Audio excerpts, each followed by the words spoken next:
Hello, everyone. Welcome to the newest podcast about kayak bass fishing in the nation. If you're here to talk kayaks and kayak fishing, you're in the right spot.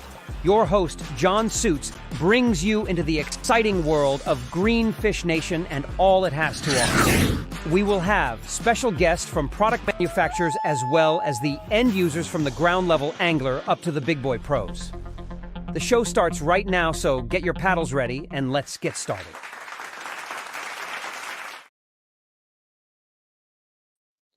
Well, hello, everybody. I want to welcome you to Beyond the Paddle with Greenfish Nation. Guys, I am super excited tonight.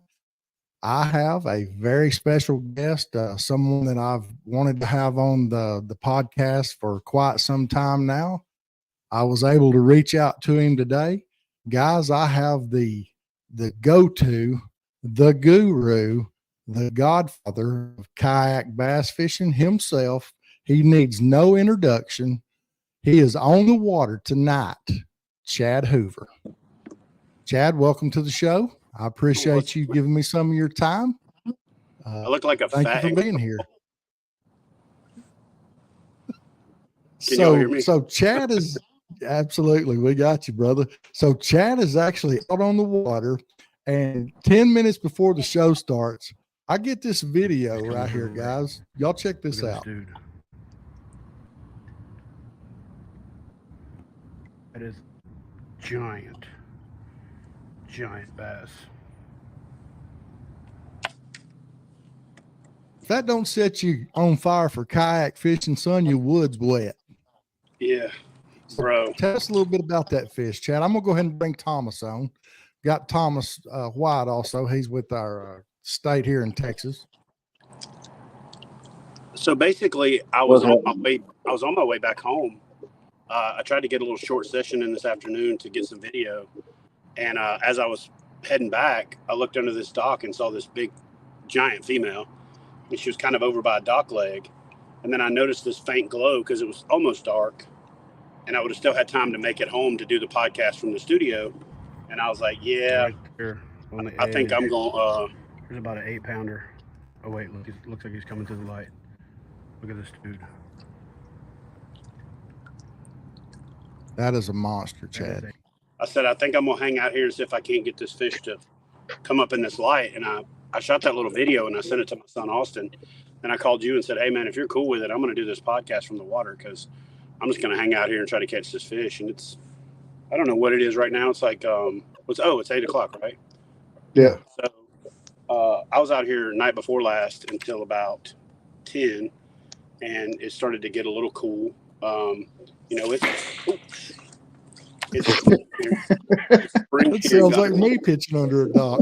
Well, I'm trying to cast around this camera pole, so it's got me all dorked up. I hear you. So anyway, I decided to hang out and see if I can catch this fish. Man, we've had a little bit of a warming trend. We had to go down in Florida. I had to go down to Florida and film. And then when we got back, it was in the 40s and 50s here. And then yesterday and today, it just boom. And these got warm. And these fish are literally starting to move up. And I wanted to be out here. And a lot of people don't realize this, man. But at night, when they're pre-spawn, they feed up like a mofo. So if you can stay out, and everybody thinks nighttime fishing is like a summertime thing. And it is. Don't get me wrong. But it's also a late winter, early spring thing. Because you got the water to yourself. Oh my God, that fish is back in the light right now. You got the water to yourself. You ain't got any competition out here. And dude, this thing is a freaking donkey. And so you kind of got the water to yourself. And so to me, I show up to a packed boat ramp when everybody else is coming off the water and they're like, you just heading out? I'm like, yeah. They're like, dang, it ain't worth getting all that stuff ready for an hour. And I'm like, yeah, I ain't fishing an hour. And so, if you're not fishing at night for pre-spawn big females, you are wrong. So I just threw a Cinco up in there. I'm gonna see if I can't get her to eat See it. if you can get it. So anyway, we can talk. I can walk and chew bubble gum. So let's talk and Hey, that's a good deal. maybe I can get this big girl to eat. Yeah, maybe so. I don't know. I just want to kind of sit here and see if you can Make that thing chew. Land that fish. That's too much pressure, man. Let's just talk, and I'll just make it happen on the side. Okay. So I was just wanting to kind of get on here and talk with you about, just kayak bass fishing, your adventure with KBF, your adventure on YouTube. I've been watching your channel for quite some time now, even before I was really sure that I could fit in a kayak, because I'm a little giant. But I did figure that out.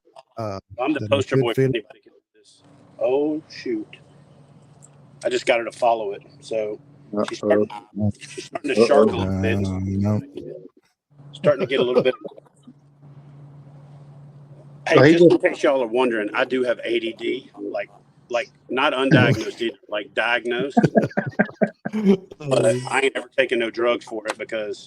Well, I was going to say, do you take medicine for it? If you don't, it don't count. It's my edge. You know what I'm saying? Like, right. I think people like shut down that drive, and I think a lot of the most driven people in the world probably had ADD. And if their parents had put them on drugs, who knows? Well, if anybody knows you at all, they know that you're usually 90 to nothing all the time. So yeah, it served me well in the military sometimes, but other times it was like, what the fuck, man, dude. Yeah. And then when I got commissioned, it was even worse because officers work at a different pace than enlisted people. So I told this one officer that I worked with one time. He said, what do you think about being an officer? I said, man, I'm gonna be honest with you. When I was enlisted, I used to think most of the officers I worked for were dumbasses. And then when I got commissioned, I confirmed it. He said, what is wrong with you? Because before, when I was enlisted, I would sit in these meetings, or I would get these taskers that would come down from on high. Hey, this is what we're gonna do, and I'm like, who came up with that shit, right? No. Then when I was an officer, I'd be sitting in the meeting, and I would be going, wait, we're all about to agree on this? What the? Seriously? Nobody here thinks this is a dumb idea? And then so I was kind of that man to your right there will tell you. I was bull in the china shop. Well, see, I like I said, I was talking to you earlier. I've known almost since about, I guess, July or August of last year. And just today I learned that you guys served in the Navy together. So that's pretty awesome. So I'm not a veteran myself, but I do appreciate veterans, and I appreciate you guys' service so that we can do the things that we do. A lot of the guys I've found out that are in kayak fishing are veterans. So it's a pretty good group of guys. Yeah, I'll give you an example, and I don't know if he can confirm this or not, because I don't know if it was public knowledge, but on the detachment the deployment we did together, I actually got fired 3 times. 3 times the CAGMO, the Carrier Group Maintenance Officer, made me get on the cod and fly to the carrier. And he was like, did you do this? I said, yes. Who did you get permission to do that from? I said, me. He said, what the fuck is wrong with you, bro? And then they sent me back and said, pack your stuff, you're coming to the carrier. So I go back and I pack my stuff up, and then they text me, never mind, just don't do that again. And then the next time I did it, did I tell you not to do this again? I'm like, yes, sir. So anyway, I enjoyed being a Mustang. I don't know if people know what that is, but a Mustang is a prior enlisted officer. And I tell people all the time, the best 2 pay grades in the military is E5 and lieutenant, because when you're an E5, you're too senior to do the junior BS crap, but you're junior enough that you're not in charge of all the major crap. And then the same thing with lieutenant, right? You're in that middle pay grade. And when I found out I made 04, I turned it down and requested to retire. And the skipper called me into his office and was like, what are you going to do? I was like, I'm going to kayak fish. He was like, what? He looked at me like I had a unicorn horn growing out my head. And I said, yep, that's what I'm going to do. And he denied my retirement like 4 times until I finally pushed it through. But, oh yeah. So what brought up the KBF? Let's start with that. You can talk and fish, you said, walk and chew bubble gum. Man, how did you come up with it? I started kayak fishing in saltwater. I was in Corpus Christi, Texas. I was doing Station SAR. When I was enlisted, I was a search and rescue swimmer. And then I was able to fly around in helicopters at like 50 feet every morning for my job. And then I started, I'm going to leave this fish alone and go motor around and check some other spots and then come back. But Sure. I ended up meeting this guy on the beach who was using a little small kayak to paddle out shark baits. We exchanged information, and a couple weeks later, he called me and asked me if I wanted to buy his kayak. And I told him, dude, I've only got like $100. He's like, I'll take it. I was like, no, I don't got $100 to spend on a kayak. I got $100 to my freaking name. And he was like, come on, man, we can work it out. When do you get paid? I was like, dude, it's like 8 days till I get paid. And so, long story short, he convinced me. I went over there, bought the kayak, and I started fishing from it. And I started getting into places nobody else could get into, into shallow water for redfish and speckled trout. And then I started using it in conjunction with my flats boat. And I just was blown away immediately about how easily I could get into places that other people couldn't. So I'm going to give you the Cliff Notes version of all this so we can get to the KBF thing. So I fished a lot of saltwater tournaments, won a couple of Anglers of the Year, won a couple of the biggest tournaments in the country, was really, doing well on the saltwater side, had moved to Virginia Beach, and I wanted to start a club because I thought that was the best part of kayak fishing, is the social part. So I helped start a club called TKAA, Tidewater Kayak Anglers Association. And at the time, we built it to the second or third biggest tournament in the country, behind the Jacksonville Classic and the Jamaica Bay Classic, which were the two biggest kayak fishing tournaments at the time. And, I always bass fished back then kind of on the side because I grew up in Louisiana, fishing for bass. And I started bass fishing from the kayak. And I'm not kidding you. Within the first 3 days of fishing for bass from a kayak, after I had kind of ignored it for about 8 years, I caught a 10-pounder, 3 or 4 7s and 8s. And it was all because I got into this lake, into this place that nobody else could get to. And then I was hooked. And so I almost quit saltwater fishing cold turkey for about 2.5, 3 years. And I was complaining because back then there was no social media. There's only forums. And I was at a party that a friend of mine was hosting. It was a divorce party. And he said, I said, man, somebody should start a kayak bass fishing page. And he's like, dude, you should do it. And I'm like, I don't want to start no damn page. I don't want to be in charge of anything in fishing because I've already done that with TKA and it's a pain in the butt. And he was like, so long story short, this guy, George Hughes, was a more tech savvy than me. So he went and bought the URL Kayak Bass Fishing. And the next morning he texted me and said, hey, here's the details on how to claim the page in your name. And I'm looking at this on a flip phone and everything is like, you got to swipe left to read 3 words, And Yeah. I called him. I said, dude, I can't do this crap. He said, come over to the house tonight. We'll do it on my computer. So that's how KBF got started. And then a couple of friends of mine encouraged me to write a book. Dude, you should write the book on kayak bass fishing. And I think at that point, I probably caught 30 bass over 10 pounds in about 3 years. And, a lot of it had to do with the fact that I was just getting to go to these places that nobody else thought fish that big lived. And, I caught a couple of big ones right in Virginia Beach in these little small city lakes that nobody knew had fish that big. And then I started going to Briery Creek and Sandy River Reservoir. And then I started traveling down to Santee Cooper. And I'll tell you straight up, I really, really, really fell in love with kayak fishing on Santee Cooper. And Santee Cooper reminded me of Toledo Bend, where I grew up. And one weekend, I just got a hair up my butt and said, I'm going to Toledo Bend. And I convinced a buddy to drive with me and split the gas money. And we drove to Toledo Bend, and I caught 3 or 4, 6s, 7s, and 8s on top water out of the kayak in the middle of some of this flooded timber.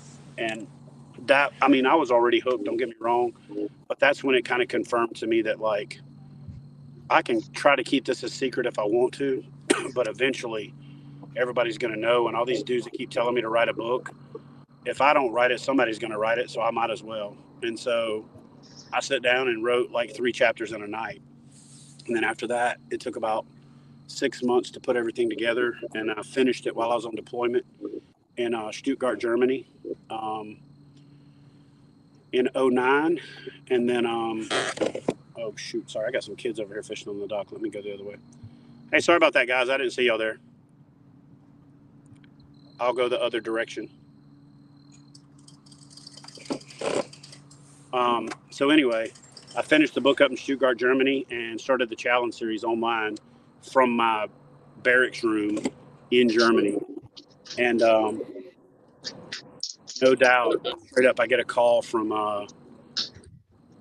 the president and the owner of Torquedo. And have you ever seen Saturday Night Live with Hans and Franz? You guys remember them? Oh yeah. You know how goofy they sound?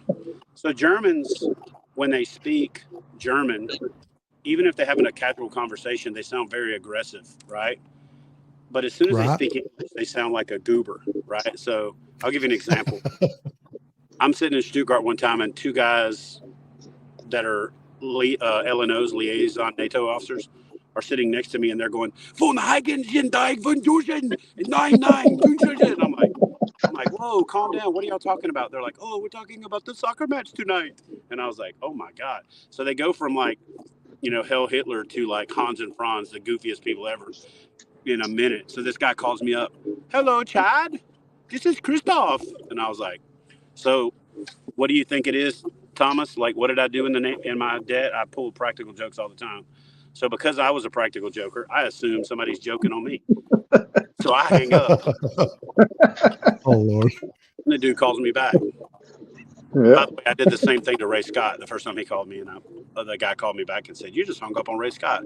I said, "Shut up, dude."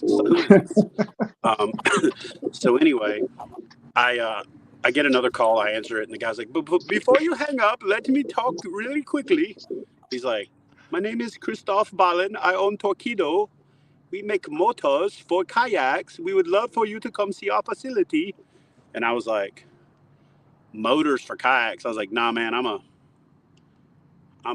pretty hardcore kayaker. I put a motor on my kayak, they would string me up in the gallows. So he's like, well, just come tour the facility and see.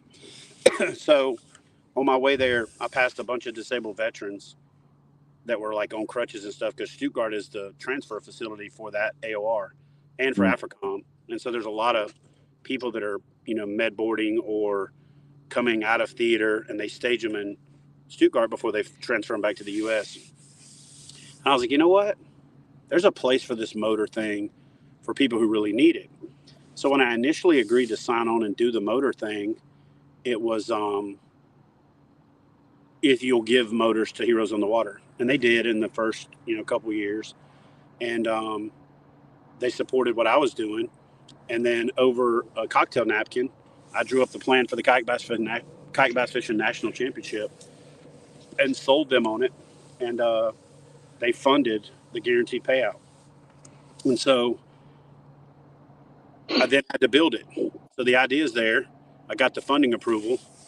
So it took me 2 or 3 years, 16, 17. Yeah, so 3 years, the third year, we put up the big guarantee and had the big blowout. And I think that was kind of the powder keg moment in making kayak bass fishing more popular, around the country. And, and then I'll be honest with you, man, I went through a rough patch after that. Probably started in late 19, probably 19. And if people would like call me out on social media, I was so used to being in the military where you just like, you got a mission, you got shit to do, and all the other stuff is unnecessary. So I was an asshole, like straight up, like, no ifs, ands, or buts about it. And I tell people all the time, like, when you're in the military, people appreciate that. They don't got time for all of the foo-foo BS. Right. You want to cut to the chase. You want to get the mission done. Cut to the chase. Yeah, if you're over there fiddle farting around, you're going to get people killed. And so I also came from search and rescue before that, one of the most dangerous helicopters in the Navy. So I grew up in the little chick in the sky is falling world. Even when I went to CODS, I was the most psychotic detmo in the squadron the first year. Thomas got me on the second det. The first det, I was crazy because all of these COD kids are the most spoiled, like they're literally the most spoiled shitheads in the Navy.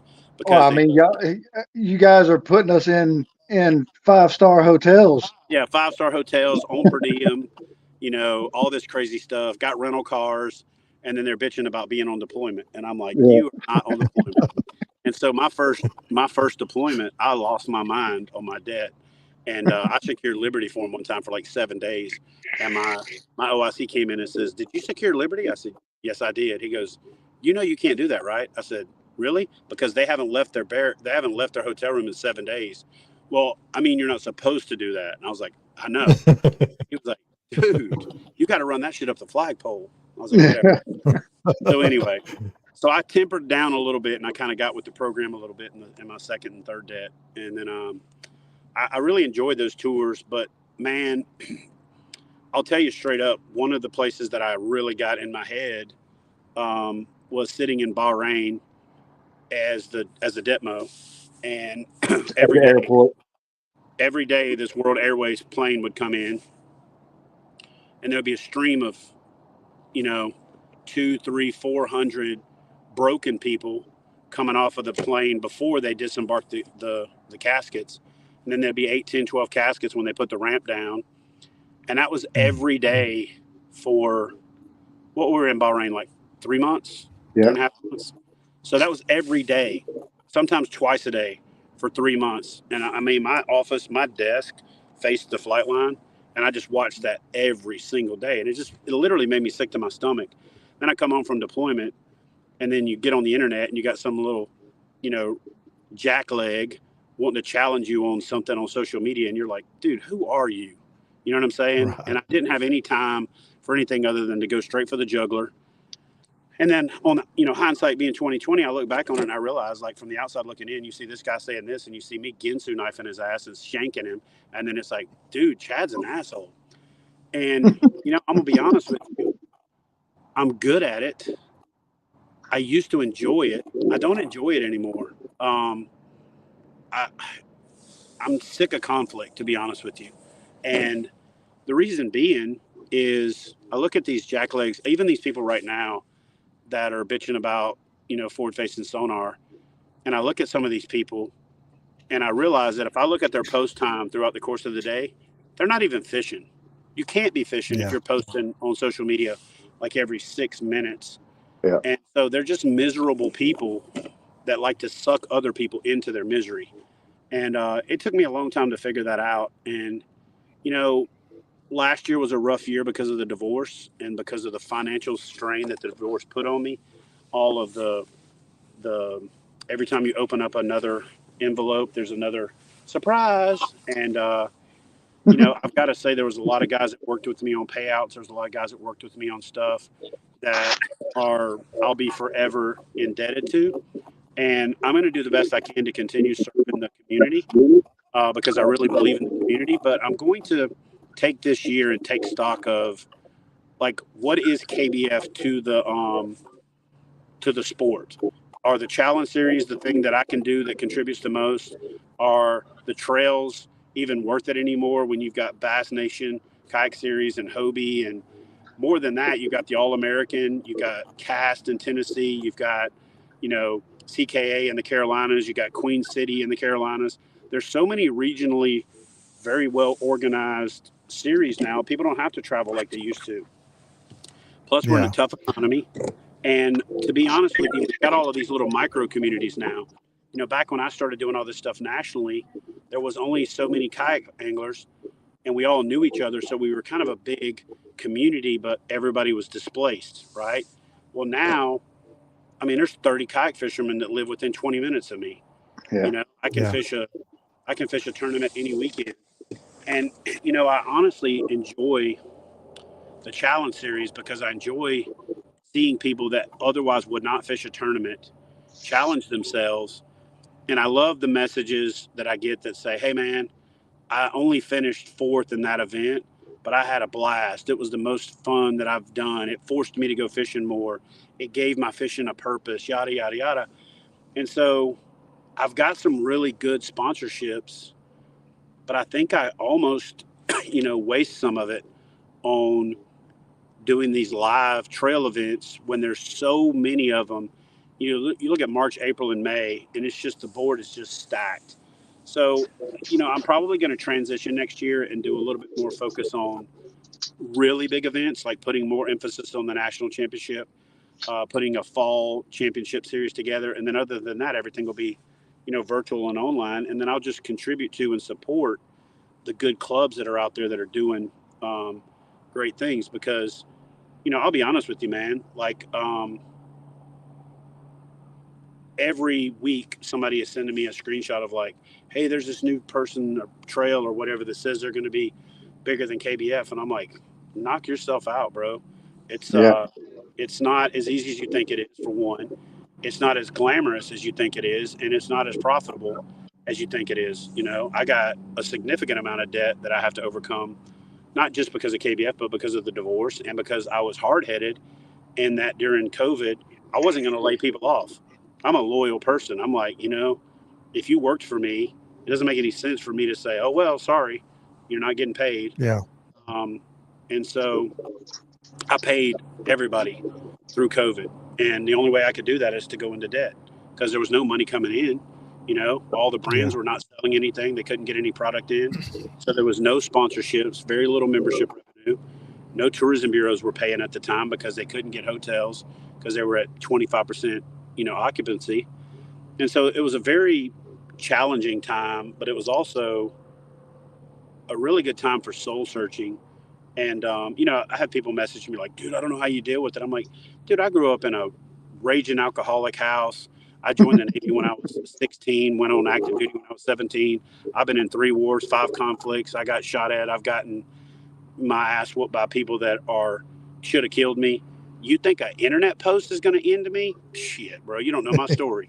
You know what I'm saying? Exactly. And so it's just like when I joined the military, I went to some of the toughest trainings in the military, and these guys would get in my face, and I'm thinking, bro, are you serious? I had a real monster in my house that would drag me out the bed in the middle of the night and beat my ass.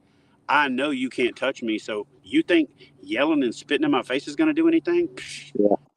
Yeah. So I did really well in those chaotic situations because it's kind of like the battered wife syndrome where, when these women are battered, they equate that with normalcy and they equate that with love. And so they seek it out. And then it's a really bad kind of toxic loop.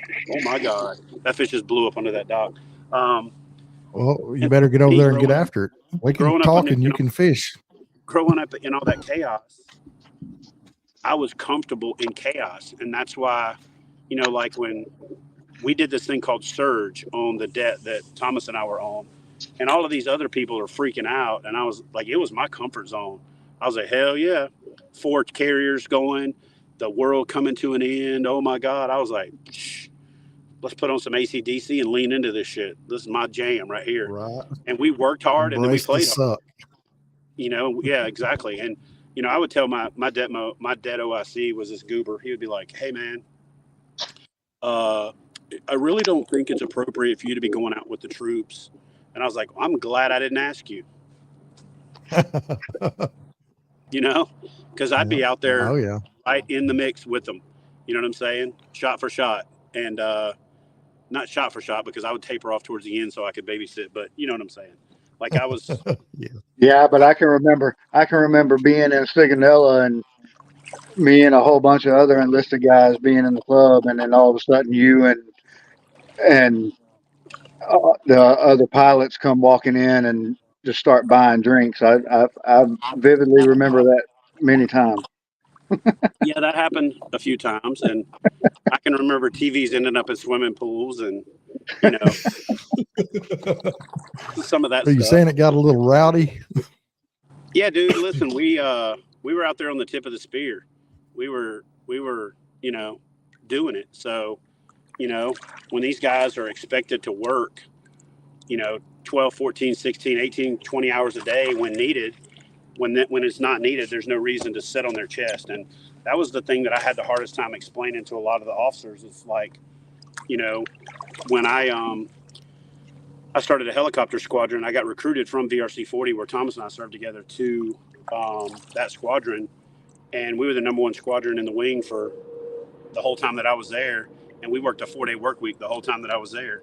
And I remember the skipper came down and asked me one day, hey, when did we go to a 4-day work week? I said, we started on a 4-day work week. And he was like, oh, who approved that? I said, I did. He was like, oh, okay. I was like, are your planes up? He's like, yeah.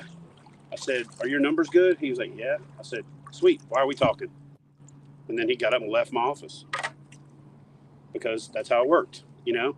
And so again, I had a good time. I was blessed in some of the opportunities that I got to do. When it come time for me to move on, I just didn't want my whole life to be, he was in the Navy. You know what I'm saying? Like I wanted there to be another chapter. And to be honest with you, towards the end, shit was getting crazy. We were doing stuff that I didn't agree with. We were treating people poorly. And no matter what you do, you couldn't affect it. So if I could have affected it, I would have stayed. But it was just getting out of hand. And I was honestly, man, I was ready to take a chance on being an entrepreneur and being my own person. I'd been in the Navy for 20 years. I'd spent my entire adult life. You know, when I retired at 20 years, I'd been 20 years in the Navy and only 16 years alive outside the Navy before that. So, you know, right. More time in the Navy than out. Exactly. It was just time, you know, and I wasn't scared of the challenge of taking care of myself. You know, I had 2 kids and I wasn't, you know, I just honestly, there's something about when you grow up in chaos, you just don't fear things. You know what I'm saying? Like it's one of those things where that's, if you're going to call it a benefit, that's one of the big benefits of it is that you just don't fear things. But at the same time, I also don't have empathy. So a lot of times I have a hard time identifying with people who are whining. And so then I come across as even bigger asshole. And so for the last 3 years, I really have had to work on all of that. And it's been good because I needed to. The way I was doing life was not sustainable. And, you know, I've been very public and vocal about it. And I think that, you know, when I was in the military, everything I did was kind of aggressive. Even the slow pace of what we did at VRC 40 from the scale of what I did in my other job was still way more aggressive than what most people do, right? Because you just got so much, you got so much going on, and the carrier depends on you, and you're right in the middle of the crap all the time, and you're out there on the tip of the spear. So it was fun. It was rewarding. It wasn't until I retired that I realized how stressful all that crap was, you know? And then what started happening is you know, when I was in the search and rescue world and flying H-46s, I was losing a lot of friends in 46s and 53s that I had gone to aircrew school with and rescue swimmer school with and things like that. And that was tough. But man, when I started getting on Facebook every day, and there was another memorial post about a friend that had committed suicide, and there was another, like, did you hear about so-and-so? Even when you would see one post, a memorial post, in the comment section, somebody would say something like, yeah, it's crazy that Mike's gone. I can't believe, you know, he's gone only 6 months after Tim. And then I'm like, holy crap, Tim's dead? You know, that kind of thing. And it's like, right. And I'll be honest with you, man, that 3 years where I was losing my shit on social media, I was right in the middle of all of that, and I wasn't handling it well. And I couldn't believe that our country doesn't care more about veterans. You know, that was a tough pill to swallow. And so to a certain extent, I had this chip on my shoulder that, you know, I got some jackass on social media bitching about something. And I'm like, do you realize how much more important shit there is to be thinking about right now? So I'd be like, you know, and I went on a live stream. People still clip this and put it up there. I went on a live stream and called somebody a very inappropriate term, especially by today's standards. And right. I had like 3 sponsors call me and say, hey, Chad, I don't know if we can back that up. I said, cool, then you can stick it up your ass. And I sent them a letter resigning while they were still on the phone with me, and then just replaced them the next day. But I learned a lot through that process because I gained some friends. I lost some friends. Kind of that whole you find out who your friends are thing. I lost some acquaintances. I solidified some friendships, and Yeah.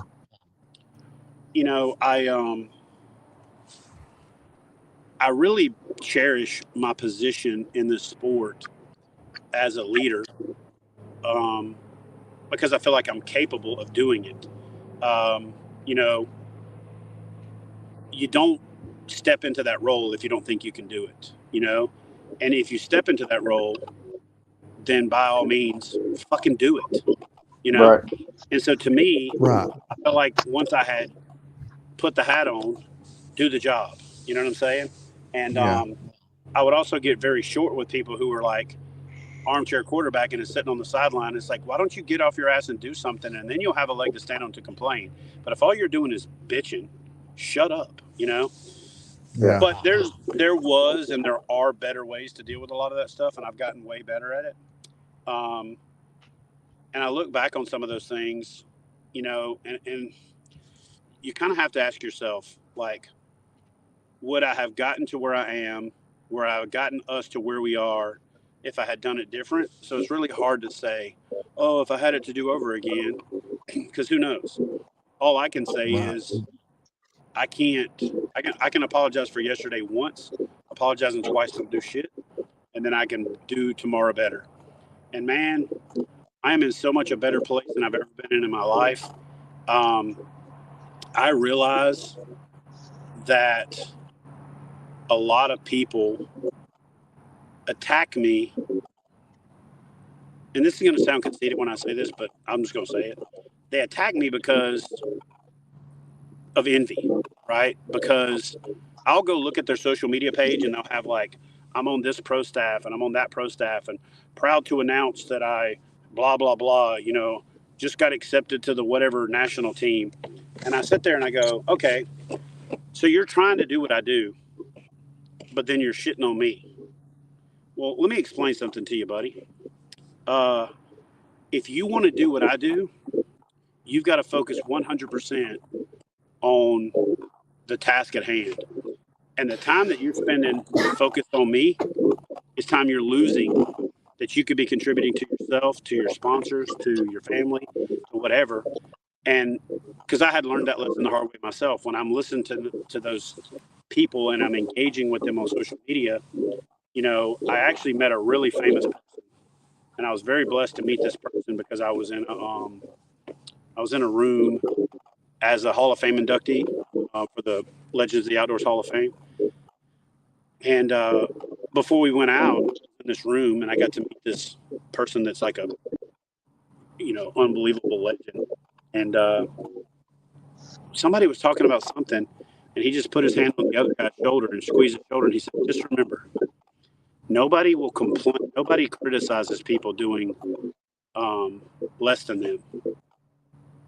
And I was like, he wasn't even talking to me. I was like, holy shit. You know what I mean? It was like profound. It was like goosebumps. And so I realized that these people that are complaining are criticizing me. They're not doing more than me.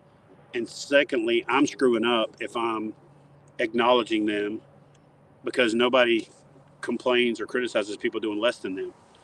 So once I kind of made that fundamental shift in my mind, and it's not an ego thing or a conceit thing or a arrogance thing. It's just simply if you're going to accomplish something, looking back takes your momentum pretty substantially. If you've ever stood up in a kayak, try looking up and back at the top of your rod tip. You'll damn near fall out the kayak, right? It's the same thing. If you look back and look around all the time, your equilibrium is off and you spend your whole time off balance. And I think a lot of people are hyper focused on what other people are doing, and they feel like they can get themselves to a higher place by tearing somebody else down. But really what happens is you both end up lower. You don't accomplish anything. And so over the last year and a half, I've just learned that not to bite my tongue, but to just acknowledge less garbage. Because I don't bite my tongue. Everybody that knows me will tell you that shit. And I also realized that about 99.999% 90% of these people wouldn't say that if they weren't hiding behind a keyboard. You know what I'm saying? Right. Keyboard warriors. They're everywhere. Yeah. So, it's just one of those things, man. It's like, I'm in a place where I finally know how blessed I am, and I'm comfortable with it. I went a long time feeling guilty about being successful, which sounds stupid, but like I kind of wanted to hide my success because I didn't want people thinking, oh, he's, whatever. I've never been rich, but I was a lot closer to it than I am now before the divorce. And to be honest with you, that old movie Mo Money, Mo Problems? Like that shit is real. Like it's really real. And the more I moved up the ladder socioeconomically and moved into better neighborhoods, it kind of paralleled my Navy career, where the further I went up the chain of command, the less I had in common with people. And I was like, man, I got to get back to my people. And so now I live in a trailer again in a campground, and my house has wheels.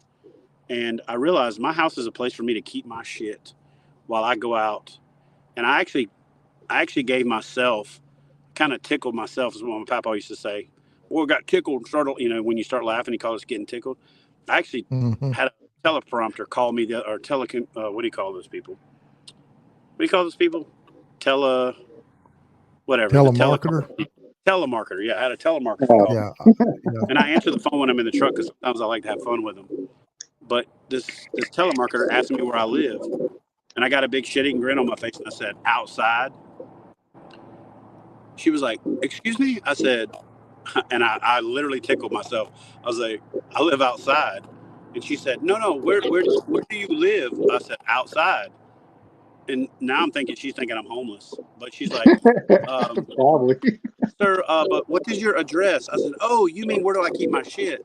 And then I gave her the address. So man, I live outside. I'm alive outside. I have to have a place to sleep. I have to have a place to take a crap. I have a place to take a shower. And I got everything I need. You know what I'm saying?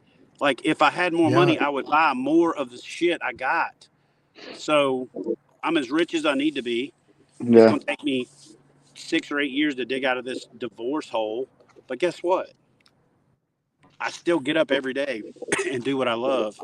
And I got to remember that. And for about 6 months, I had to force myself to remember that. Now, I just wake up grateful. I go to bed grateful. I get to spend time with my son. He works for me full time. Even when we butt heads, like, I'll tell you a story. He's probably going to hate this if he listens to it. We were talking in Florida. We're both frustrated because we're down in Florida. It rained for 2 days, and we're stuck in a hotel room together for 2 days, which 2 grown-ass men in a hotel room together for 2 days who want to be outside is crazy. So then I called him, and he raised his voice at me. So I raised my voice back at him, and he hung up on me. So I called him back, and I said, motherfucker, if you hang up on me again, and he hung up on me. I was like, oh, my God. But you know what? I literally started laughing. You want to know why? Because he's you. Because you raised Because I him. would have done the same freaking thing if somebody called me and told me that shit. So I am not kidding you. He hung up on me. I said, this motherfucker just, and I started actually laughing. And I was like, challenge accepted. Click. I raised him to have a backbone. I raised him to have balls. I raised him to stand up for himself. I raised him to be an independent thinker. It's kind of arrogant to think that they're not going to do it to you too. And if they did, if they don't, then you didn't do your job. And so, man, my daughter lives in Huntsville now, and she's like my heart. I tell people all the time, sons make you proud, daughters make you different, And so just having all of that, like, what else do I need? You know what I'm saying? And by the way, I got a 9-pound bass, 8-pound bass that's swimming around in a green light over here. Like, what the, like, you know what I'm saying? I know. Go get it. We're waiting on you to go catch that thing. You said you could walk and chew bubble gum. I'm trying not to spook it too much because it's every time I throw the Cinco in there, it'll swim up to it now and nudge it, but it doesn't. It's not. You know what I mean? It hasn't gone full committal yet. It's not. It's not committed yet. Switch it up. Throw a creature bait in there. Well, the problem is the creature bait will go straight to the bottom. You know, I'm actually what I'm about Throw to it do. weightless. Throw it weightless. What I'm about to do is I'm about to go over there and throw that dude in there. And, Okay. Oh yeah. I'm gonna try to agitate it into biting. There you So, go. Right. Well, um, we're here. We're here to see man, it I've talk. just kind of rambled. I've kind of rambled up to this point. Is there any specific questions about KBF or about kayak fishing or anything that you guys have that, you know? We were just wanting to get on here and talk to you. And like I said earlier in the day, I was talking to Thomas, and he texted me and he said, Are you really having Chad on the podcast tonight? And I said, yeah. And he goes, well, you know, then the conversation ensued about y'all being in the Navy together and all that. And I just, you know, I wanted to get on here and talk with you about fishing and kayak fishing. And I watched your video last night about the life jacket. Man, that is awesome. I love that. You know what's funny is how many that- people are on the group page right now talking about, like, I don't wear a PFD, blah blah blah. I'm like, okay, cool. You know how many of you guys I drug out of the water when I was a star swimmer in the Navy? Like, and I'm not talking about drug out saved. I'm talking about drug out after you were swole up, about ready to pop underneath the tree. You know. Yeah. People say, oh, you were SAR? You did search and rescue? I'm like, yeah, I did search and rescue and search and recovery. So I pulled more dead people than I did live people. So I'm a paramedic for a living, and we do a little bit of that occasionally, not near on the scale that you guys do, but I was talking with JT the other night about a young man and how important it was to wear a PFD. He was out on Lake Fork fishing about a mile off of the shore, and a storm blew up and capsized him, and he lost everything but his life. But it was because he had his PFD on. And then I'm on duty last night scrolling through, and boom, there it pops up. Pretty freaking dumb. I was like, yeah, you're pretty freaking dumb if you don't have a PFD on. And I've been guilty of not wearing mine myself on when I first got my kayak, just on a small pond, you know, and thought, you know, I've done that one time because I thought to myself, what if I fell out and I hit my head on the bottom and I knocked myself unconscious? That would be it for me. And, you know, but like I said, you know, that video, that was good. I enjoyed that. Well, I appreciate that, man. I had a kid here in Gunnersville. Saw him at the boat ramp before duck season, and they were out running around in this duck boat at night, and they didn't have PFDs. And I kind of chastised them. It's like, dude, you need to have a PFD, not just in your boat, but you need to have it on when you're running that duck boat in super shallow water, because you're going to hit a stump out there in that field, and it's going to throw you out the boat and knock you out, and you're going to be, you know, yeah, whatever. And I know they thought I was just some old man. Yeah. Smack. And then I saw him again, like 2 months later, and they were getting ready for duck season, and they were running around, and I was like, hey, where are your PFDs at? He had a float cushion, and he had a box he had to open up to get to his PFDs, them little orange ones that go around your neck to make them legal. And I was like, dude, when you're running that duck boat, you need to have your PFD on. So 3 weeks pass, and I see a post, and it says, duck hunter missing on Gunnersville. And I click on the post, and it doesn't say who the person's name is. I text a buddy. Hey, you see about that duck hunter missing? Do you have any idea who it is? He said, no, it's some kid from Georgia. Wasn't that right after the Knucklehead tournament? Yeah, I thought I remember seeing something about that. About 3 days later, they released the name. I clicked on it and shows the picture of him, and I was like, holy crap. And it was the kid I had talked to twice. And I was just like, man. Wow. And what he did is him and a buddy went out kayak fishing or kayaking into the duck hunting spot, and then they were using a boat as a mothership. And he was trying to get from the kayak into the boat and fell out of the kayak, and that cold water basically, you know, knocked him out. Yeah. And it took them 2 days to find the body. So people don't realize how fast, you know, stuff can go wrong, and how important wearing the PFD is, you know. And some guy actually commented on one of my other videos about 3 weeks ago and said, one thing you could count on in the Chad Hoover video is a lot of hand movement and a PFD on dry land. And I was like, you're damn right, dude. I'm going to wear this thing just to show that it ain't that hard to wear it. You know what I'm saying? Right. Absolutely. And I'll do my wear your PFD video about once a year, every year. And I was kind of overdue for this one. And so I'm glad it resonates with people, but it's always crazy how, some jacklegs get on there like, oh, I don't need a PFD. I'm a good swimmer. Or the best PFD is don't flip your kayak. Ho, ho, ho. I'm like, okay. That's like you were talking about, that keyboard warrior. Yeah. Well, and they're legitimately living their life that way. So I pray they don't need to learn the, did you hear that? I did hear that. That was a fish blowing up in that light. There's the pole. All right, so that means you're close. Yep. Man, this is freaking cool. Come on, buddy. Uh-oh. He turned on it. Oh, yeah? Keep it going. Are you throwing that chatterbait now? Yeah. Yeah, he turned on it the first time. He came back to it. Oh, that big dude is in this other light. Oh, yeah. He's going to be there all night long. What? Oh, you damn right I will be. I got to go put a booth together for a trade show tomorrow. But I don't care. Oh. Now you're going to Red Crest coming up. Yeah, we got a booth at Red Crest. Oh, shoot. Come on, Chad. This dock leg was over to the side out of my peripheral vision, and I hit it twice. But that fish is right in that light, son. Right now.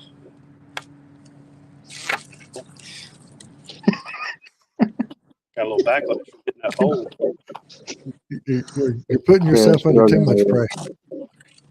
Oh, I ain't. So Getting her dialed in. While you're working on that fish, tell us about this knucklehead series that we got coming up. So the knucklehead series, the idea behind it was just to put something together for the average angler, the person that's not too serious about being, a pro, kind of the blue collar series, if you will. And last year we learned a lot of lessons, what to do, what not to do, those kind of things. And now I'm pretty confident that the way, it followed at that time. I'm pretty confident that the way that we got it set up this year is a really good formula. And it starts May 1st. It's $25 to enter. My bad. Last year you could enter as many teams as you want. And the problem with that is we'd have guys that would enter from where they can catch 100 plus inches, and they'd have 113 inches on every leaderboard, and people would be discouraged from even participating. It's like, dude, I can't beat that. And this guy's winning every single event. And then we had it to where you could roll it down, and it was just a cluster. Admittedly, I didn't think anglers would do that. So this year you can only fish 2 deals. Last year we had a $10,000 guarantee for first place for the top team.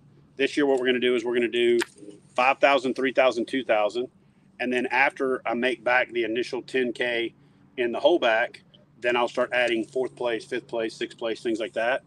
And I'm requiring membership this year, mostly because I got to start making something off of these things, or I'm not going to be able to keep doing them. But also because when people would win prizes, the only thing I get on registration is an email, and trying to communicate with people via email is a pain in the butt. So if you've got to be a member, then I get all your information. And so when you win something, it's easier for me to contact you, kind of a thing. So those are the only 2 major changes. We're not doing the wild card team this year like we did last year. But what we're going to do is that Saturday, for the first day of the tournament, we're going to put up $1,000 cash for the biggest 2 fish total. And we're going to put up a bunch of prizes from all of the sponsors, from all of the participating team captains. And I've pretty much talked to every team captain, and they all, agree that they can get $1,000 from each of their sponsors. And so with 10 captains, there's $11,000 right there, right out of the gate, that you can win from just one day of fishing. And that's going to also be for charity, and low entry fee, $25, and just to make it fun. But last year, one of the things that we heard from a lot of guys is they wish it would have been more social, where they could meet all the team captains instead of just the team captain for their team. So we paid attention to all that, and now on Saturday night, which is going to be the first day of the Knucklehead Championship, we're going to have a meet and greet. We're going to have a get together. We're going to have like a social. We're going to have dinner for everybody, and then we're going to give away the prizes for the biggest 2 fish total, and for the all the prizes that all you got to do is enter a 5 fish limit, and you're entered into the raffle for all the other prizes. And and then there'll be a second day of the event for the declaring the champions for the tournament this year. Which last year we had somebody catch a fish to win the event with like 18 minutes left. And while that was some cool drama, it'd be even better if they did that, and then there was a whole nother day left to go, and everybody had to go back to the drawing board and strategize about how they were going to go out and win. We've got Gunnersville and Wheeler Lakes inbounds, and so what we're going to do this year is you have to fish. Each team has to fish both lakes. So I've got a cool little trick up my sleeve on how we're going to pick the lakes, and then you won't find out what lake you're fishing until the night before at the captain's meeting, and then you'll fish that lake on day 1, and then you'll fish the other lake on day 2. So half the field will be on one lake. Yeah, half the field will be on one lake, and half the field will be on the other lake, and then you'll alternate. That'll probably level it out a little bit. Yeah, and honestly, I want to show people how good Wheeler is, because Wheeler's a lot like Cinderella's sister. It just don't get as much credit because it's in Gunnersville Shadow. But Wheeler is a phenomenal fishery. I don't think there was too many people that went on to Wheeler last year for it was like one person. Yeah. Oh, bro, he just followed it. Now you were on the wild card team, right, Thomas? Yeah, I won the wild card event in September, I think, September, and then I was in the lead in October's, and Chad called me and told me he had to take me off because I'd already won the September. So yeah, and that was kind of that stuff I'm talking about, the stuff that we didn't even think about. So this year we got it pretty well dialed in, and last year also we had a bunch of people that we started in all different months, and so it was kind of confusing for the competitors too. And so this year, with everybody starting in May and ending in August, it's going to be way more organized, way more clean, and I'll just be honest with you. My goal is to turn that thing into like a, $50,000, $60,000, $70,000 payout event. And I think we can do it in a couple years if we just do what we did last year, build on it this year, build on it again next year. I think we can very easily turn that into a premium event, but still keep the every angler kind of feel to it. You know what I mean? The other thing that we're doing this year is it's the weekend before the Trail Series Championship and the Challenge Series Championship. Oh, you son of a...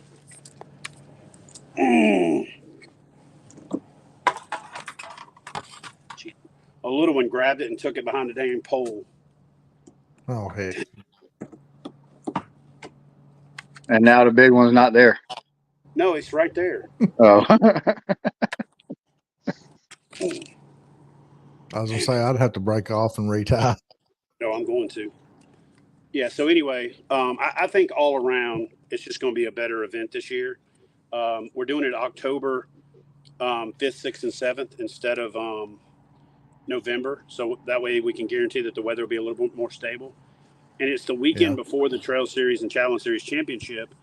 So if you're so inclined to cross over, you can come fish the Knucklehead that weekend. And then the way we do the Trail Series Championship is the captain's meeting's on Wednesday, the tournament's Thursday, Friday, and then we do the 10 on Saturday. So you can come there for a week and fish 2 premium events. So I'm kind of looking forward to that. It's going to make it to where people don't have to travel twice if they're interested in doing both. It's going to really get people from the Knucklehead more interested in fishing the Challenge Series. And, you know, straight up, my goal over the next 3 years is to turn the Challenge Series into the event that has a $100,000 payout, not the Trail Series. There's already 3 majors for folks that fish those events that can go out and win a bunch of money. So I'm going to try to make a everyman series where you can come win life-changing money, but by qualifying on your own water, on your own time, before you have to travel to the championship, you know? Yeah. And what I'd really like to do too is have like an Angler of the Year for each state instead of just a champion, with a guaranteed payout for Angler of the Year for each state as well. So That's kind of what we're doing with GFN. We have several different state trails, and everybody's going to have their own Angler of the Year. So you froze up on us, Thomas. Start your conversation over. What was you saying? That's what? I was saying that's kind of how we're doing in GFN. We have several state trails, and everybody has their Angler of the Year at the end of the year. And then during the national championship for GFN, there's also going to be the Angler of the Year battle for a national Angler of the Year. But it's not near as high profile as KBF, obviously. We're just starting up, so. Yeah, well, you can go high profile. I'm going to go the other way. Well, I don't want to go high profile. We're trying to stay nonprofit. So I sent you a message on Messenger. I don't know, it's been a few days ago that, you know, I just said, you know, hey, I know you don't know me, but I've got mad respect for you because, you know, starting this trail series up and everything, man, it's a headache. You think? I'm doing it. I'm not doing it for me. I'm doing it for the anglers, you know, to try to further the sport of kayak fishing. I love it. Yeah, So here. Which one of you guys actually started Greenfish Nation? So I did, John. Okay. It actually started out in an ambulance, believe it or not. You were talking about yours was in a napkin. We started out, actually a buddy of mine and started thinking that we were going to design baits and, you know, make a few baits and, you know, kind of have a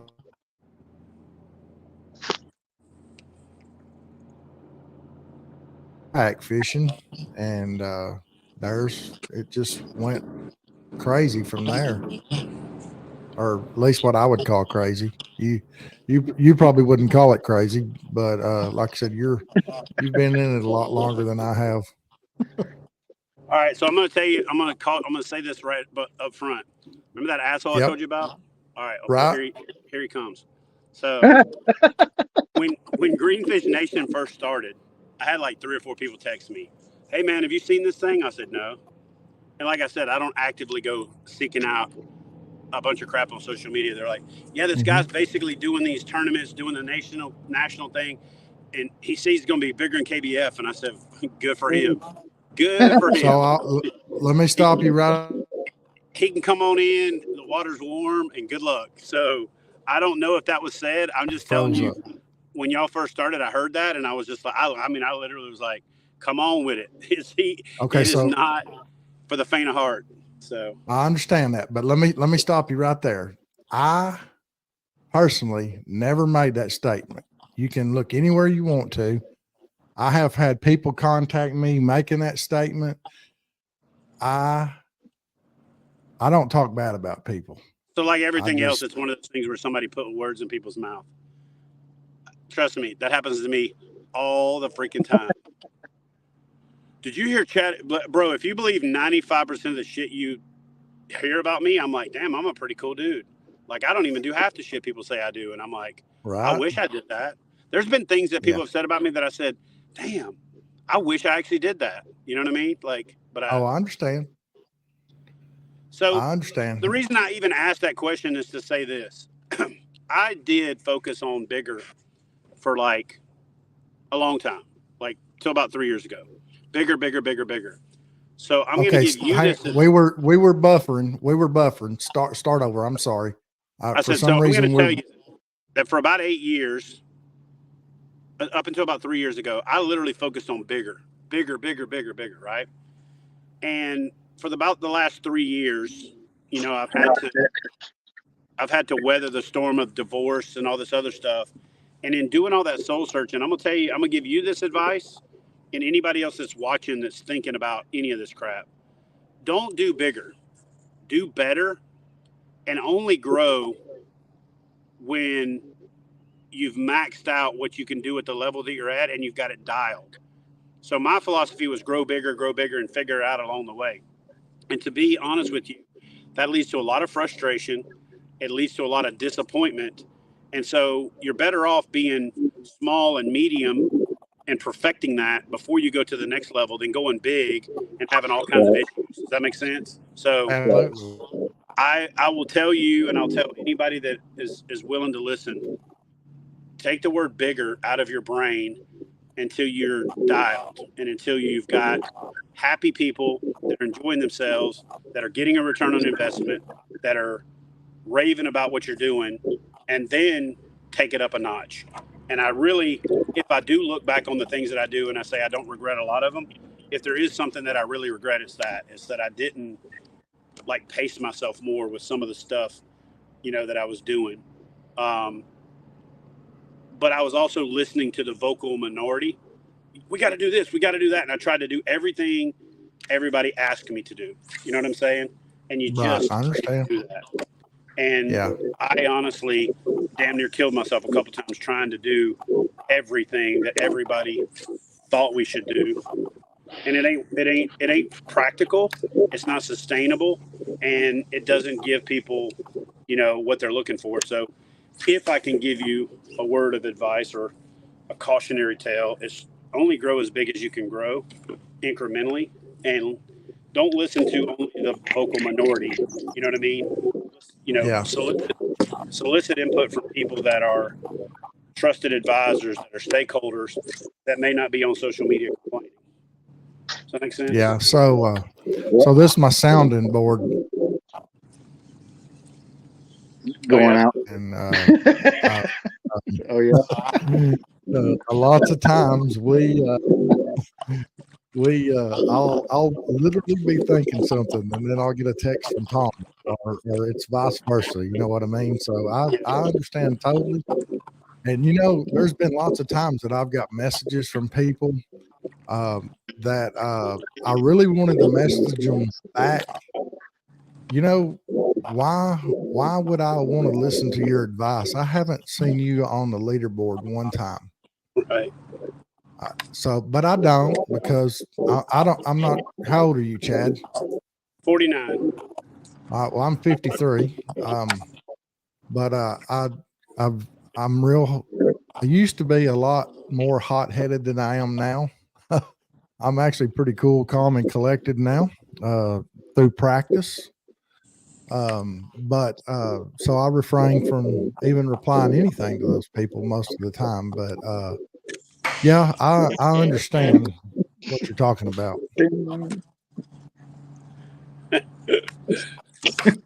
Damn it. Casting around this pole that I got this camera pole on is a pain. Yeah, having a rough time. Oh, that fish just chased a brim out of the light. And let's see here. I really want to see the fish. I want to tell you that I promise you, I want to see it. Just probably more. Yeah. Chad, Jeremy said to ask you where's the Cinco getting bit at? Everywhere. Everywhere. Except this damn light right here, because that fish is Yeah. savvy. He's Cinco smart. Probably seen a Cinco or two in his day, huh? Yeah. But what are you chunking under there now? A weightless destroyer from this creature bait. And I had a 1/8 ounce bullet weight on there before, so now I'm having to dial the reel in for the different weight.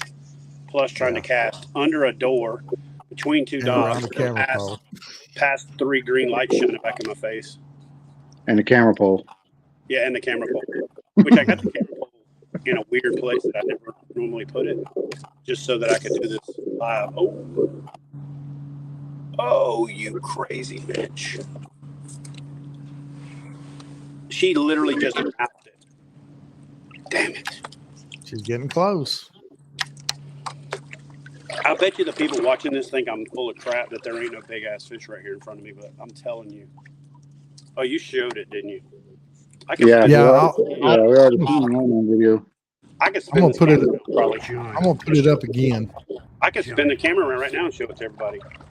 Hold on. Yeah, go ahead and do that. I'll drop this off and Let me see if I can do. You can show us. Go ahead and run that one.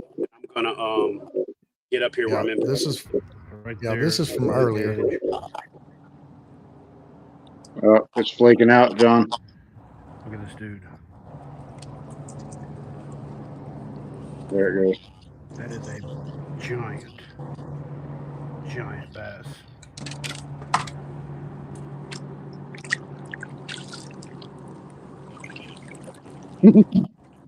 We want to see a close up. Out of the water. I don't think I can actually zoom. Can y'all see that light? Yeah. All right, you see that shiny thing behind her? Yeah. That's her belly just out of the light. I'm gonna ease up a little bit. Trying not to squeak it to catch her, but she'll come in the light again. She's lined up with it right now. You see her? Yeah. All right, I'm gonna ease up a little bit closer. All right, she's coming into the light. Yeah. She's lined up with us, so she doesn't look as big because she's dead in line with us. But when she turns broadside and goes to the light, you can really see how big she is. She's got one of them big old cankle tails with a boat paddle tail, and she's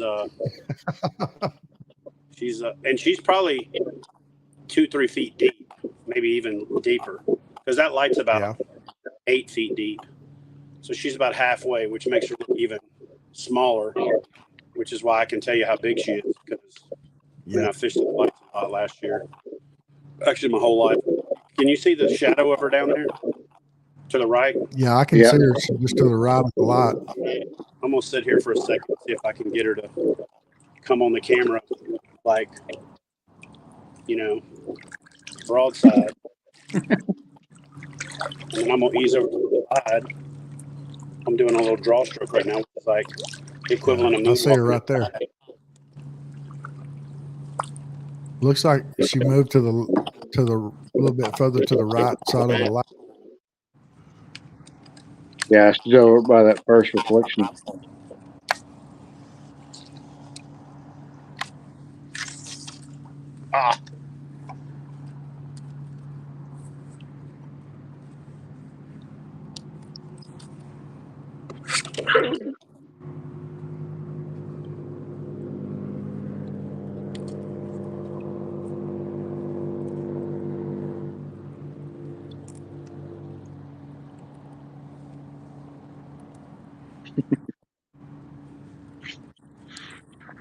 Got a little bit of a overrun back here that I'm dealing with, but I got her out. I tell people all the time, man, if you focus on, you do some night fishing, it'll take your casting to the next level when you have to cast by feel and you can't see.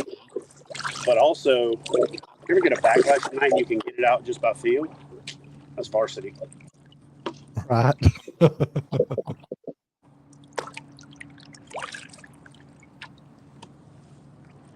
Where'd she go? It's not in sight now.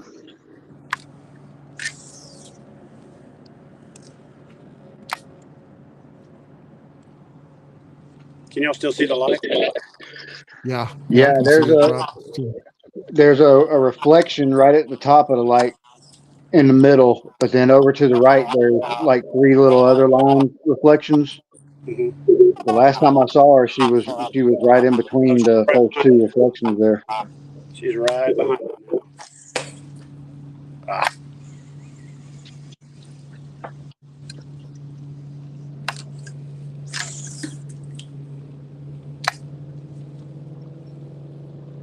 Come on. Come on.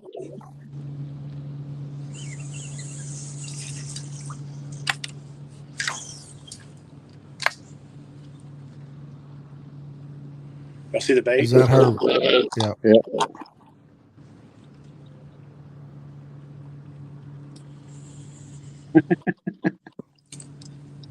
It's enough to make you go insane, isn't it? I'm telling you. She swims back over to the same dock leg. So the intel that I'm getting here is that this fish is going to stage and she's going to spawn on this dock, right? So now, even if I don't catch her today, I've got the intel for where I need to come catch her in 2 or 3 days. But Yeah, she I'll be in a just great swam. She just swam to the right of the light, correct? Yep. Oh. Come on. I just put it right off the rest and swam it past her. And the other problem is there's a little rope hanging down in front of this door. So I've got that to contend with as well. Oh, Lord.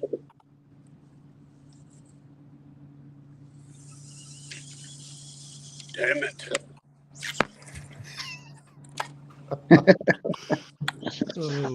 I like my first wife.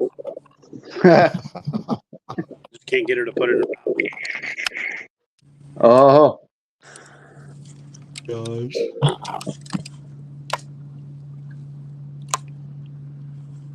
Well, it's almost like I have to catch it on camera now. You know what I'm saying? yeah. Right. What time has it got to be? It is 9:15. 9:15.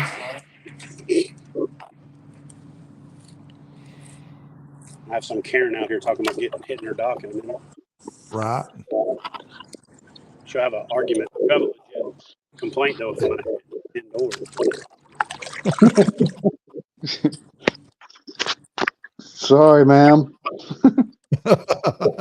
Just out here throwing dingers all night. Right. Ding, ding. All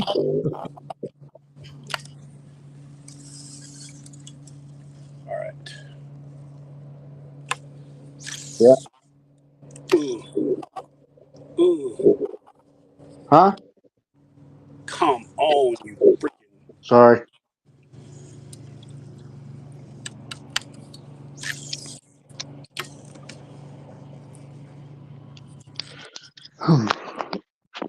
She might be mad. It's like put it on her nose.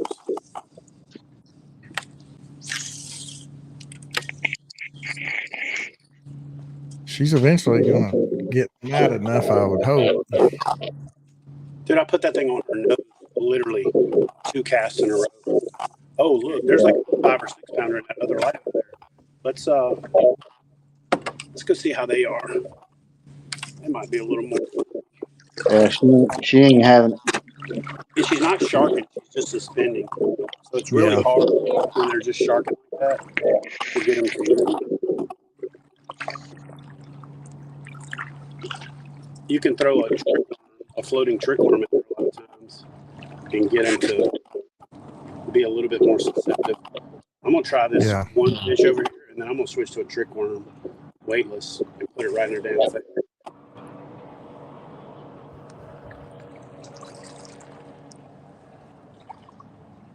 Yeah, there's a pretty good size in the back of that light. Way back.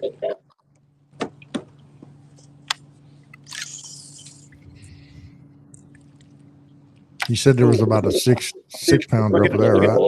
Look at them. They're both falling behind. Yep. It just came across the light. Yeah. Dang it.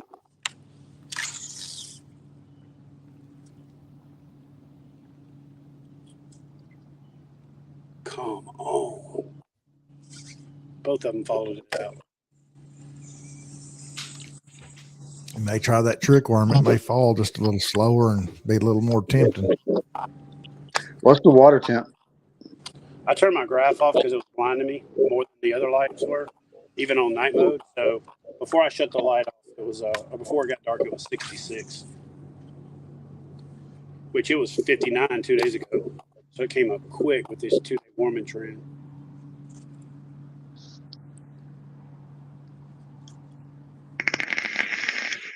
All right, let me ease back up there by that other light again real quick.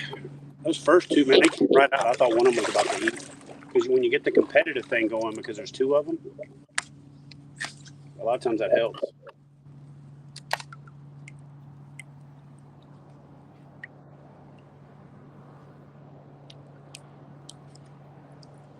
I just skipped over to the other light because I had a good angle on it. So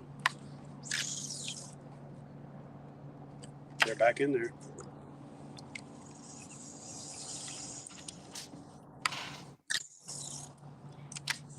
Yep. Yeah, right there in the middle. Yep. And out.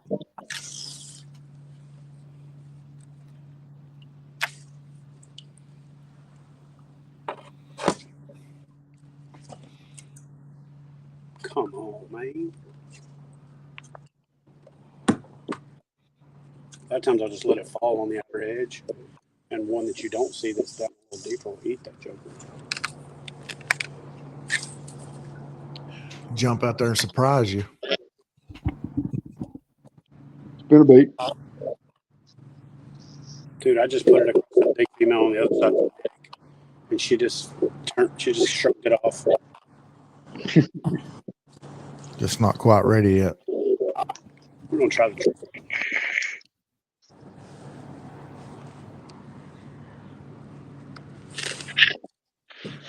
We're gonna try the worm. Do you have like a? Are we live or are we just recording this? Oh no, we're live. Yeah, we're live. Is there anybody still watching? Oh yeah, we still got a few people watching. They're all wanting to see you catch this big fish.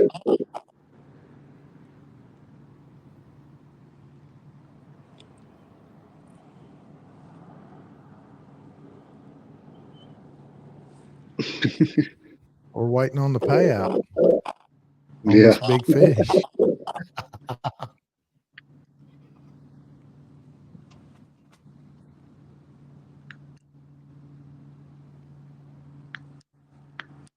All right, there we go. About to do the deal, huh? About to find out. So what are you throwing now? I said you said it was a trick worm, right? A methylate trick worm. Methylate trick worm. If you don't know, now you know. There you go. That's an old school trick right there. Bruh. If you don't know about it.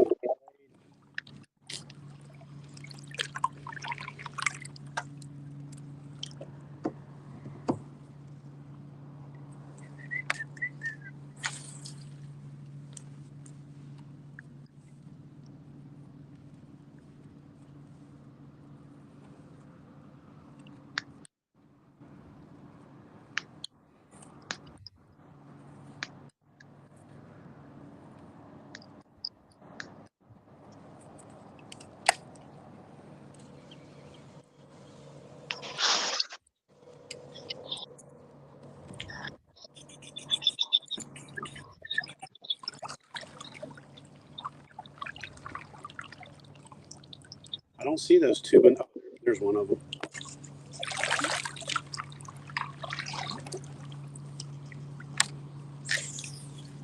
I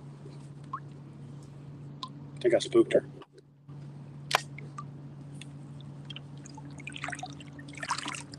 I just want to catch anything. She's acting like she's seen that methylate trick worm before. We got the buildup, so I just want to catch a 2-pounder. Just to catch it. Yeah. Unfortunately, this cove right here has only got these two lights. There's some of them here that's got like, every third dog. Oh, yeah.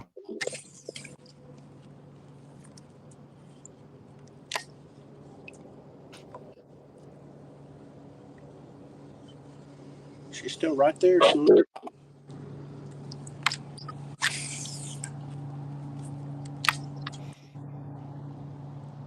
Ooh.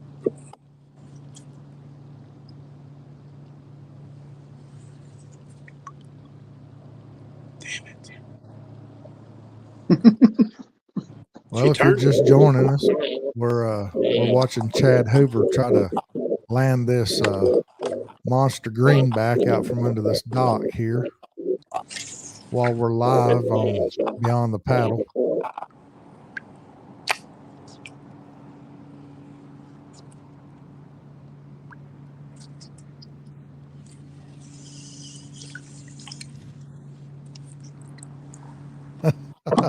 It may not, Brian. We may be here for the endurance. I'm not. Damn it. Rand said, I guess this live stream isn't going to end until he catches this fish. I'm going to get off the live stream and catch the fish in like a minute afterwards.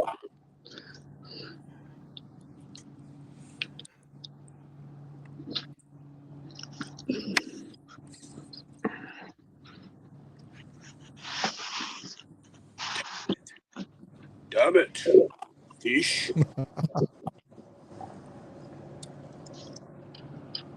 If there wasn't 3,000 pounds of floating eelgrass right now, I would just say screw it, put on a whopper plopper, go down this bank, and I'd show you about 5 real quick. Yeah. But this eelgrass is like matted up in here. You can't even barely throw a chatterbait without. Well, you got to see the pockets and throw in them, and you can't even get a full retrieve out of it. So when's somebody going to make a whopper plopper? You know, kind of like a topwater rat, but you know, a whopper plopper might be an idea. Well, I can tell you this: I started throwing that Unifrog from Zoom. Yeah. Pretty close.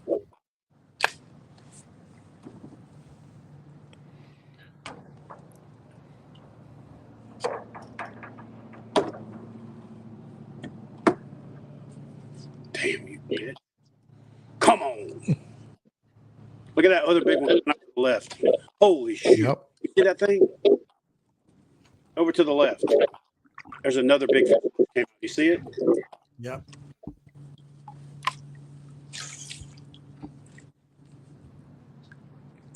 Ooh. Man, that sucker's a tank, boy. Dude, she turned. Throw you a pop R up in there. Yeah, I wish.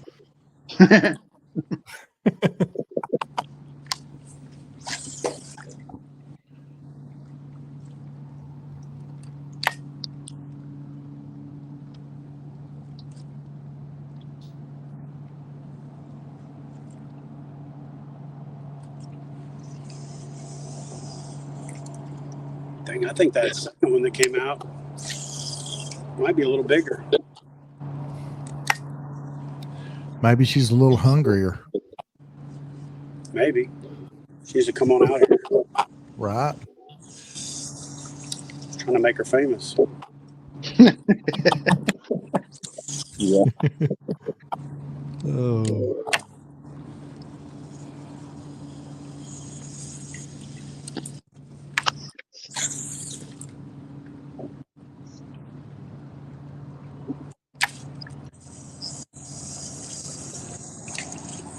Let's go down. Let's go look at that other one. See if more than 6s are in there. Fellas, I'm going to dip out. I got to get up early and go to work in the morning. Well, it was good seeing you, brother. Yeah, you too, Ted. I'll call you here in a day or two. I need to talk to you about the national. All right, sounds good. But I'll be honest with you, the feeding time on Bass Forecast tonight is like 10:30 to like 11:45, and I pretty much expected these fish weren't going to be ready. And you throw a trick worm at them and can't even get them to follow it, and they definitely ain't ready. And there's 3 over here, so we should probably just call it. I think we had a good show. Yeah. And then, Oh yeah, if absolutely. I catch one of these, I'll have it on video, so I'll share it with you. Absolutely. But yeah, man, they're in here for sure. And if you guys ever want to come do this in North Alabama, you can hit me up. I do guide now, so I've been having fun with that.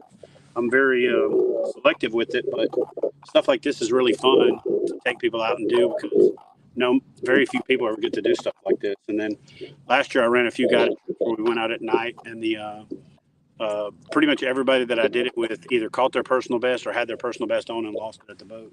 So Yeah. it was very rewarding, very fun. And it's also something else that I've found that I thoroughly enjoy now. So yeah, I seen a couple of the frog fishing videos that you done with Yeah. some clients and stuff, man. That was Yeah. good stuff. Well, and I took Chad, a I freak do. the night I before that appreciate. first one. He caught like 20, and it was so amazing to just watch Yeah. this guy catch fish, and they blow up without you seeing them. So it's a whole different experience, you know. Yeah. Well, Chad, we'll go ahead and cut out of here, and maybe you can get in there and catch that fish, and be sure you send us a video of it. But I really do appreciate you taking time out of your day and joining us, and you know, getting to visit with Thomas. I really enjoyed it, and I look forward to doing it again sometime. Yes, sir. Yeah, I appreciate y'all having me. Now I'm gonna go try to find some fish. There you go. I'm gonna leave them alone for. All right. Well, have a good one. Safe travels to Red Crest, and we'll talk at you later. Okay. Appreciate it, man. Y'all have a good night. All right. Y'all have a good Chad. night. Good night, Thomas. All right, man. Have a good one, John. All right. Take care. Well, guys, there you have it. The godfather of kayak fishing, actually out kayak fishing tonight.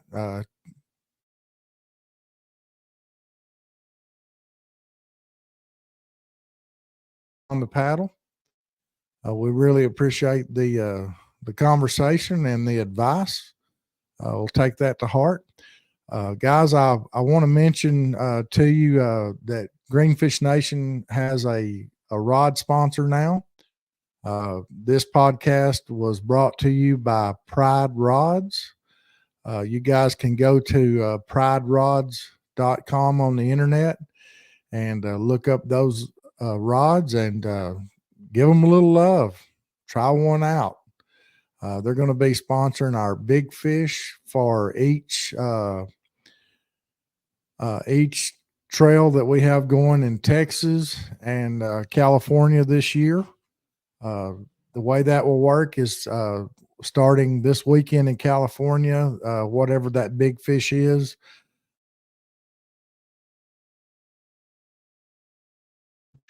They will hold that title of Pride Rod Big Fish until they're beaten.